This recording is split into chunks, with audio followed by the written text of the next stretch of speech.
Lyon demain, le quart d'heure lyonnais, toute l'actualité chaque matin. Parce que Lyon demain se dessine aujourd'hui, voici l'essentiel de l'actualité. En ce mardi, nous sommes le 1er mars. La police municipale de Lyon est en grève aujourd'hui. Le stationnement payant sur la voie publique, attention, la ville de Lyon change son opérateur de paiement en ligne à partir de ce mardi 1er mars. Une cinquantaine de cartons entreposés prêts à être expédiés sur le front. L'aide humanitaire s'organise à Lyon pour venir en aide au peuple ukrainien. Nous ferons le point dans le courant de ce quart d'heure lyonnais.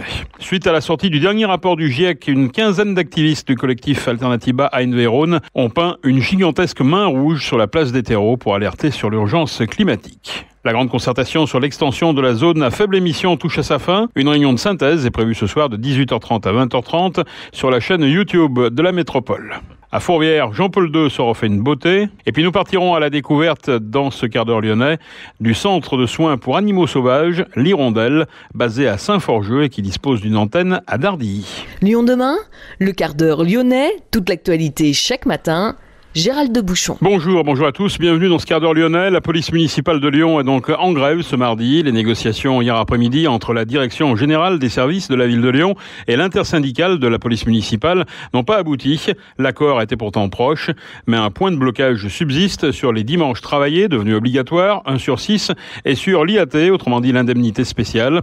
Un rassemblement est prévu devant l'hôtel de ville de 12h à 14h ce mardi. Le stationnement payant sur la voie publique, la ville de Lyon change son opérateur de paiement en ligne à partir d'aujourd'hui. Désormais, il faudra télécharger l'application Flowboard pour régler à distance son stationnement entre Rhône et Saône. Flowboard permet de payer son stationnement en voirie à distance sans avoir besoin de chercher un horodateur ni son portefeuille.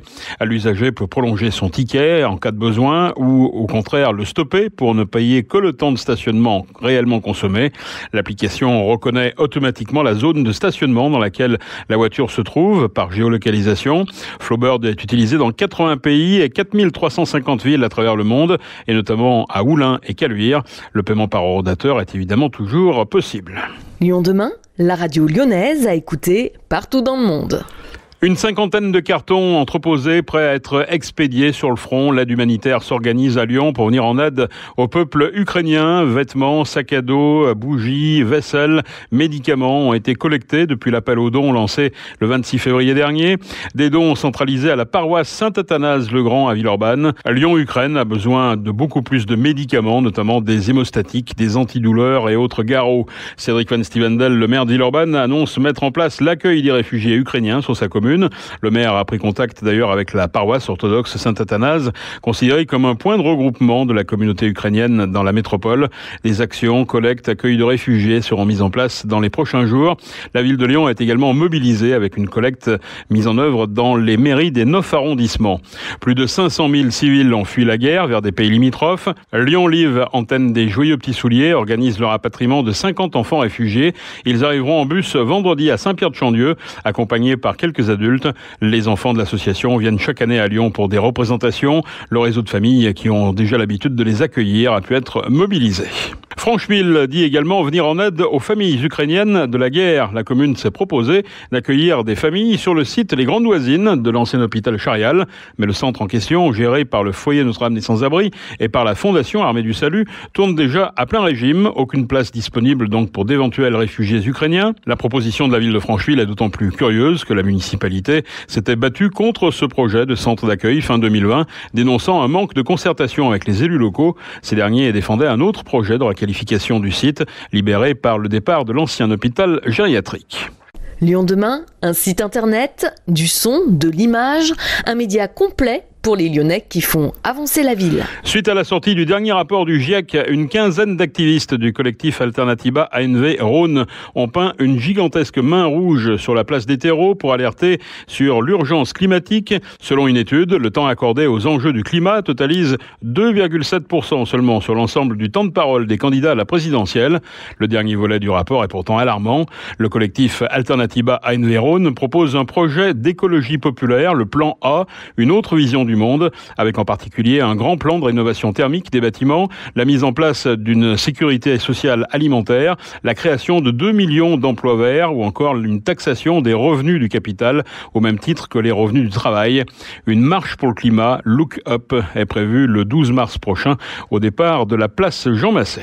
La grande concertation sur l'extension de la zone à faible émission touche à sa fin. La métropole de Lyon organise une réunion de synthèse ce soir de 18h30 à 20h30 en direct sur sa chaîne YouTube. Une trentaine d'habitants ont été tirés au sort pour venir poser une question en direct.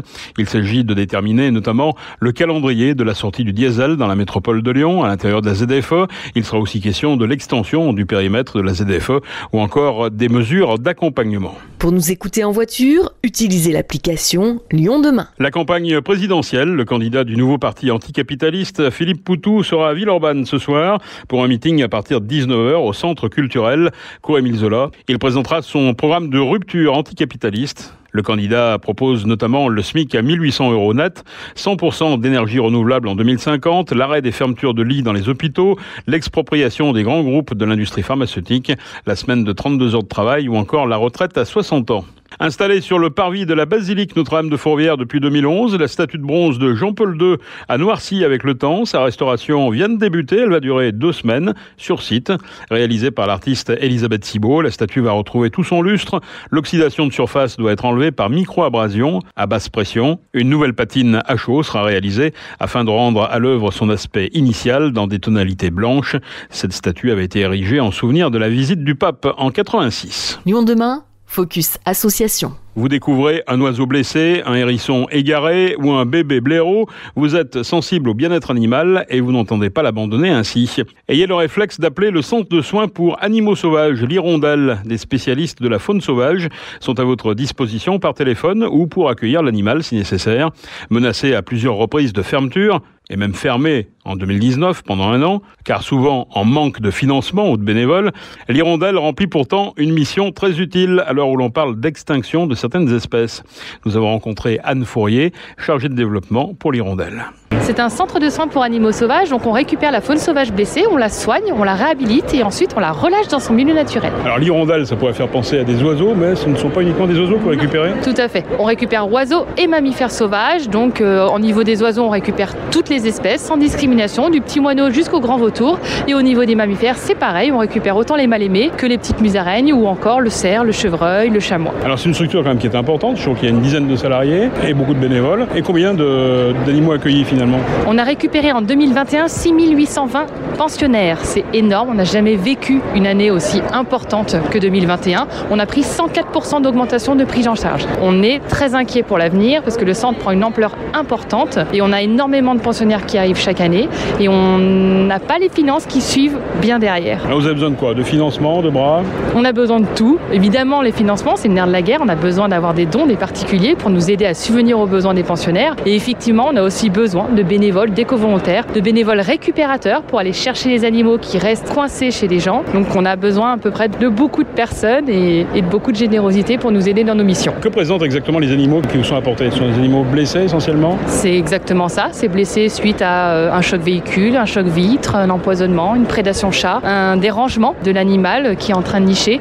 Donc c'est principalement lié aux activités humaines que les animaux se retrouvent au centre de soins. Alors le centre de soins qui est à Saint-Forgeux, également une antenne je crois à Dardilly. À Saint-Forgeux, c'est quoi les équipements ? Dites-nous, parce que c'est assez spectaculaire pour certains équipements. Tout à fait, c'est très grand. On a 16 animaleries, on a 4,5 hectares de terrain qui comprend au total 32 enclos et volières de rééducation. Donc c'est un grand centre, c'est le 2e plus grand centre de soins de France. En termes de structure de rééducation, c'est le premier centre de soins en France à avoir des structures aussi importantes. On a 3000 m² d'enclos pour les grands mammifères, donc pour les cerfs, les chevreuils, les sangliers. On a effectivement des enclos qui sont adaptés à ces espèces pour les rééduquer avant de les relâcher dans leur milieu naturel. Et une volière de 100 mètres de long, je crois.